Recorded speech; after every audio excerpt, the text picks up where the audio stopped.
कहते हैं कि दुनिया में मन सबसे ज्यादा शक्तिशाली चीज होता है। अगर किसी चीज को तुम पूरे मन से चाह लो तो तुम उसे हासिल कर सकते हो। ये मैं नहीं कहता, यह सभी महापुरुषों का कहना है। लेकिन अगर यह सत्य है, ये सच है, तो हम जो अपने मन से चाहते हैं वह हमें हासिल क्यों नहीं होता है? भाई, कोई भी इंसान अपने मन में तो दुख नहीं चाहेगा, लेकिन वो रहता तो दुखी है। हर इंसान अपने मन से तो कामयाब होना चाहता है, खूब पैसा कमाना चाहता है, लेकिन फिर भी वह कामयाब नहीं होता। भला ऐसा दुनिया में कौन इंसान होगा जो अपने मन में यह चाहेगा कि मैं नाकामयाब रहूं या मैं पैसा ना कमाऊं? सोचने की बात है तो इसमें दो चीज निकलकर सामने आती है।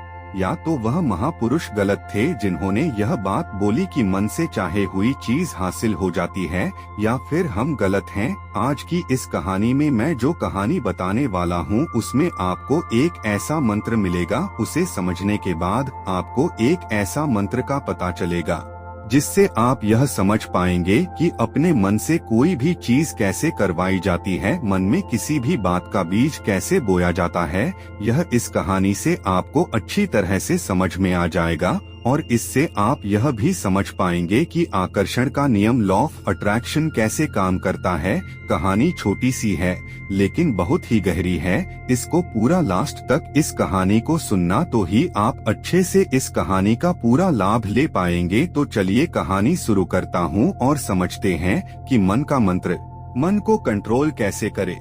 एक बार की बात है, एक आदमी के जीवन में सिर्फ दुख ही दुख थे। वह जो भी काम करता उस बेचारे का वह काम पूरा ही नहीं होता। घर में आता तो घर में कलेश बना रहता, किसी से कोई मदद मांगता तो कोई उसकी मदद नहीं करता। ऐसा लगता था कि चारों तरफ से उसके ऊपर दुख का पहाड़ टूट पड़ा है। उसे समझ नहीं आ रहा था कि मैं इन दुखों से कैसे पार पाऊं। वह दिन रात यही सोचता रहता था कि अपने दुखों से छुटकारा कैसे पाना है। इसी कारण से वह रात में सो भी नहीं पाता था। उसकी आंखों के नीचे बड़े बड़े काले घेरे बन गए थे, जो इस बात का प्रतीक थे कि वह आदमी कितना दुखी है और कितना चिंतित है। कभी कभी तो उसके मन में आत्महत्या करने के भी ख्याल आते थे, लेकिन अपने परिवार की चिंता करके वह यह कदम नहीं उठा पाता। वह इतना दुखी हो गया कि उसने निर्णय किया कि वह इन दुखों से छुटकारा पाकर ही रहेगा। इसके लिए चाहे उसे कितनी ही मेहनत करनी पड़े, कुछ भी करना पड़े, चाहे अंगारों पर चलना पड़े, लेकिन इन दुखों से छुटकारा हासिल करके रहेगा।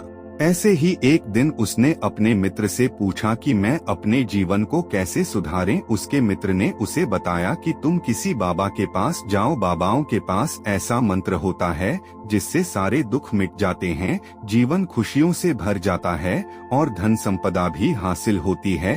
तुम किसी ऐसे बाबा को ढूंढ लो, बस तुम्हारा काम बन जाएगा। उस आदमी के मन में यह बात पूरी तरह से पक्की बैठ गई कि कोई बाबा ही मेरा दुख दूर कर सकता है, और इसीलिए उसे किसी भी बाबा के बारे में पता चलता तो वह उस बाबा के पास पहुंच जाता, उस बाबा को अपनी समस्या बताता और उससे उसका समाधान पूछता और कहता कि बाबा, मैं कुछ भी करने के लिए तैयार हूं, लेकिन मेरी इन समस्याओं से मुझे छुटकारा दिला दीजिए। आप जो कहेंगे मैं वह करूंगा, लेकिन मेरे जीवन को सुधार दीजिए। बाबा उसे कुछ टोने टोटके बताते थे करने के लिए और बदले में दान दक्षिणा ले लेते थे कि यह टोना टोटका करने के बाद तुम्हारे घर में सुख शांति बनी रहेगी। बस इस टोटके को पूरी विधि के साथ करना। वह आदमी घर लौटकर पूरी विधि के साथ टोने टोटके करने लगा, लेकिन बहुत टोने टोटके करने के बाद भी उसके जीवन में कुछ बदलाव नहीं आया। इसके विपरीत उसका जीवन और ज्यादा दुखी हो गया। जो भी बाबा उसे टोना टोटका देता था वह बदले में उससे दान दक्षिणा लेता था,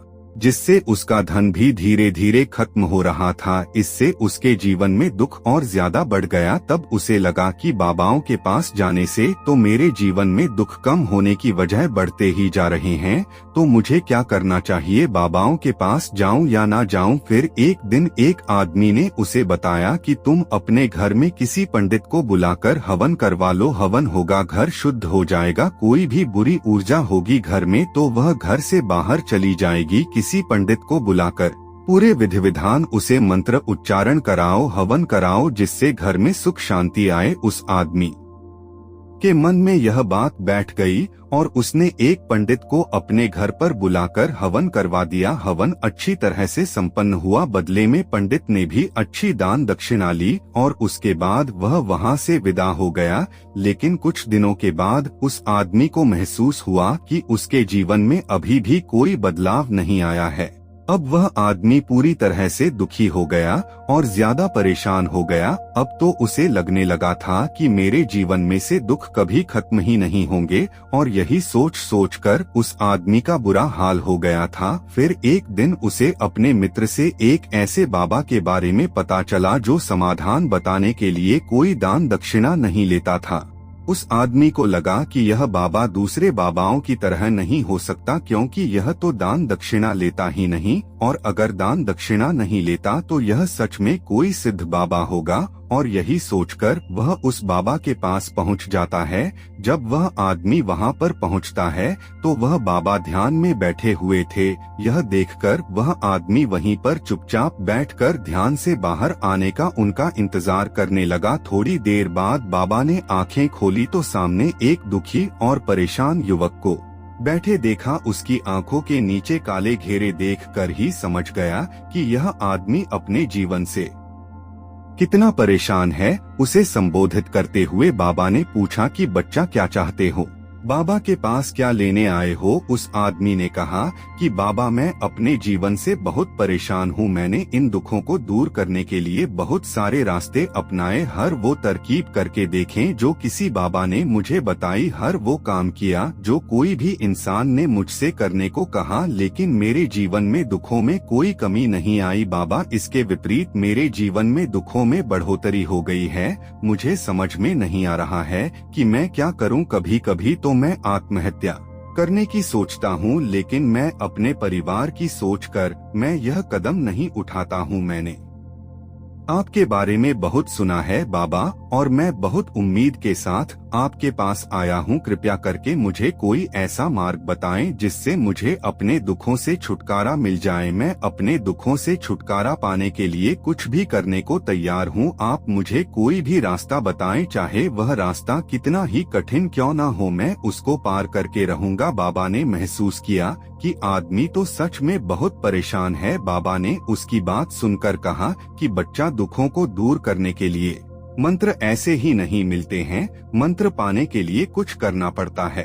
तुम कुछ कर सकते हो। यह सुनकर पहले तो उस आदमी ने सोचा कि यह बाबा भी मुझसे दान दक्षिणा मांगेंगे, लेकिन और कोई रास्ता ना पाकर उस आदमी ने कहा, बाबा, आपको जितना भी दान दक्षिणा चाहिए मैं देने के लिए तैयार हूँ, लेकिन आपका मंत्र सच्चा होना चाहिए, वह पूरा होना चाहिए, उसका फल मुझे मिलना चाहिए। उसके बाद मैं आपको जो भी दान दक्षिणा लेना चाहते हो मैं आपको दे दूंगा। बाबा ने कहा, दान दक्षिणा तो बहुत छोटी चीज है, मुझे वह नहीं चाहिए। इस पर वो आदमी सोच विचार करके बोला, तो बाबा, मैं अंगारों पर भी चलने के लिए तैयार हूँ, आप मुझे बस आज्ञा दीजिए। बाबा ने कहा कि अंगारों पर चलने वाली छोटी चीज में तुमसे नहीं कराने वाला हूँ। मैं जो तुमसे कराने वाला हूँ वह बहुत कठिन मंत्र है, उसे पूरा कर पाओगे? उसने कहा, बाबा, आप मुझे बताइए तो सही, मुझे करना क्या होगा? मैं कुछ भी करने के लिए तैयार हूँ। इस पर बाबा ने उसे कहा कि यहाँ से जब तुम अपने घर जाओ तो रास्ते में अपने मन में यह दोहराते जाना कि मैं सुखी हूँ, मैं सुखी हूँ। बार बार अपने मन में यही दोहराना, और याद रहे जुबान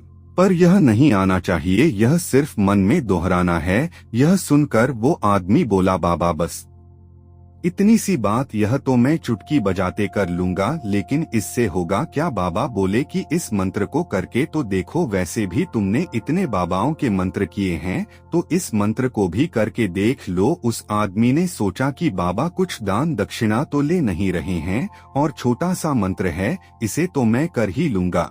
वो बोला, ठीक है बाबा, मैं यह मंत्र जरूर करूंगा। और वो आदमी यह कहकर वहां से चलने लगा। लेकिन जैसे ही वह चलने लगा, पीछे से बाबा ने बोला कि बच्चा, एक बात याद रखना, जब तुम यह मंत्र अपने मन में दोहराना तो तुम्हारे मन में बंदर के विचार नहीं आने चाहिए, बंदर का ख्याल भी नहीं आना चाहिए, तो ही यह मंत्र सिद्ध होगा। आदमी बोला, मुझे तो आज तक बंदर का कोई विचार नहीं आया, तो अब क्यों आएगा? आप चिंता मत करिए बाबा, मैं बस मन में यही दोहराऊंगा कि मैं सुखी हूँ, मैं सुखी हूँ। इसके अलावा बंदर का कोई भी विचार मेरे मन में नहीं आएगा। यह कहकर वह आदमी वहां से चल देता है।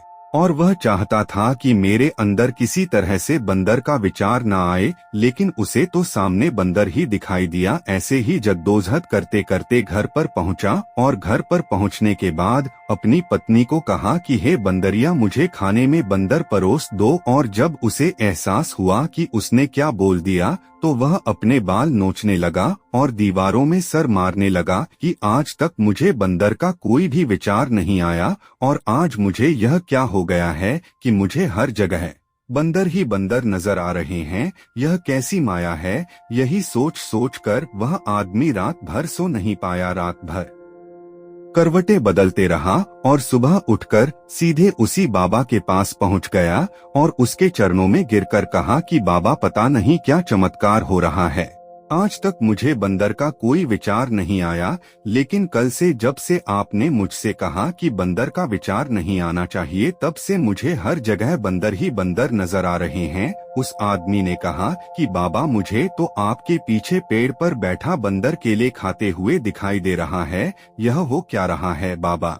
यह सुनकर बाबा हंसने लगे। हाँ हाँ हाँ हाँ बच्चा, मन का जाल एक ऐसा जाल है जिसे समझ पाना इतना आसान नहीं है। बंदर तो तुम्हारे रास्ते में पहले भी आते थे। जब तुम मेरे पास आए थे तो इन्हीं पेड़ों पर यह बंदर घूम रहे थे, लेकिन तब तुम्हारे ध्यान में यह बंदर नहीं था, तब तुम्हारे ध्यान में सिर्फ दुख थे। इसके बाद बाबा ने उसे बताया कि बच्चा, हम जिस चीज से भी दूर भागना चाहते हैं वही चीज हमारे मन में बहुत गहरे में प्रविष्ट हो जाती है और हमारे अंतर्मन में समा जाती है। असल में हम जिस चीज से छुटकारा पाना चाहते हैं उससे छुटकारा इसीलिए पाना चाहते हैं कि वह हमारे साथ बहुत गहरे से जुड़ी हुई है, और हम जितना ही उससे छुटकारा पाना चाहते हैं वह उतनी ही गहरी हमारे मन में बैठती चली जाती है और आखिरकार हमारे अंतर्मन में छा जाती है। ऊपर से तो हम चाहते हैं सुखी होना कि मैं सुखी हूँ, सुखी हूँ। हमारे होंठ भी यही बोलते रहते हैं,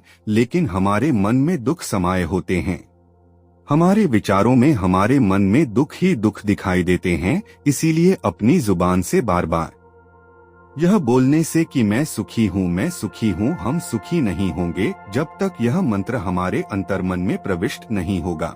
इस पर उस आदमी ने पूछा कि बाबा, लेकिन यह मंत्र हमारे अंतर्मन में प्रविष्ट कैसे होगा? यह सुनकर बाबा ने कहा कि बच्चा, अपने दुखों से लड़ना बंद कर दो। जब तक तुम अपने दुखों को दूर करने की सोचते रहोगे तब तक वो दुख तुमसे चिपके रहेंगे, तब तक वो दुख तुम्हारे अंतर्मन पर अपना राज बनाए बैठे रहेंगे। और जिस दिन तुम उन दुखों के बारे में सोचना ही छोड़ दोगे, उन दुखों से छुटकारा ही नहीं पाना चाहोगे, उसी दिन से तुम्हारे जिंदगी से दुख गायब हो जाएंगे। क्योंकि किसी भी चीज से छुटकारा पाने के लिए हमें उस चीज के बारे में सोचना पड़ता है, और हम जितना ही उस चीज के बारे में सोचते हैं वह उतनी ही गहरी हमारे मन में प्रविष्ट होती चली जाती है। इस पर उस आदमी ने पूछा कि बाबा, लेकिन यह मंत्र हमारे अंतर्मन में प्रविष्ट कैसे होगा? यह सुनकर बाबा ने कहा कि बच्चा, अपने दुखों से लड़ना बंद कर दो। जब तक तुम अपने दुखों को दूर करने की सोचते रहोगे तब तक वो दुख तुमसे चिपके रहेंगे, तब तक वो दुख तुम्हारे अंतर्मन पर अपना राज बनाए बैठे रहेंगे। और जिस दिन तुम उन दुखों के बारे में सोचना ही छोड़ दोगे, उन दुखों से छुटकारा ही नहीं पाना चाहोगे, उसी दिन से तुम्हारे जिंदगी से दुख गायब हो जाएंगे। क्योंकि किसी भी चीज से छुटकारा पाने के लिए हमें उस चीज के बारे में सोचना पड़ता है, और हम जितना ही उस चीज के बारे में सोचते हैं वह उतनी ही गहरी हमारे मन में प्रविष्ट होती चली जाती है।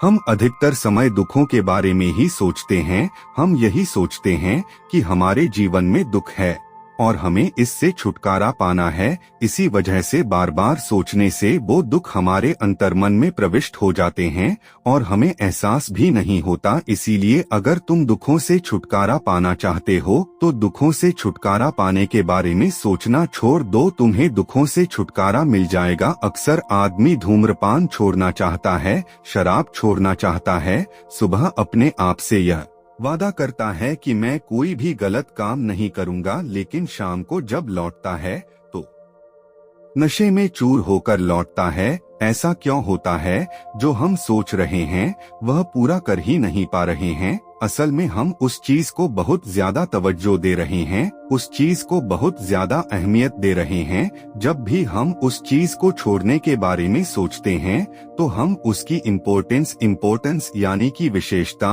और ज्यादा बढ़ा देते हैं। हमारा मन उस चीज के बारे में जितना ज्यादा सोचेगा, शराब या धूम्रपान छोड़ने के बारे में जितना ज्यादा सोचेगा, हमारा मन उतना ही उस चीज के पीछे ज्यादा भागेगा। हमें उस चीज से लड़ना नहीं है, बल्कि बिना सोचे गुजर जाना है। और अगर हम इस मंत्र को समझ लेते हैं तो हम अपने जीवन में जो भी पाना चाहते हैं उसे अपने अंतर्मन में डाल सकते हैं। और एक बार वो लक्ष्य हमारे अंतर्मन में बैठ जाता है तो फिर सफलता पाने में कोई समस्या नहीं आती, कोई दिक्कत नहीं आती। तो दोस्तों, कैसी लगी आपको यह कहानी?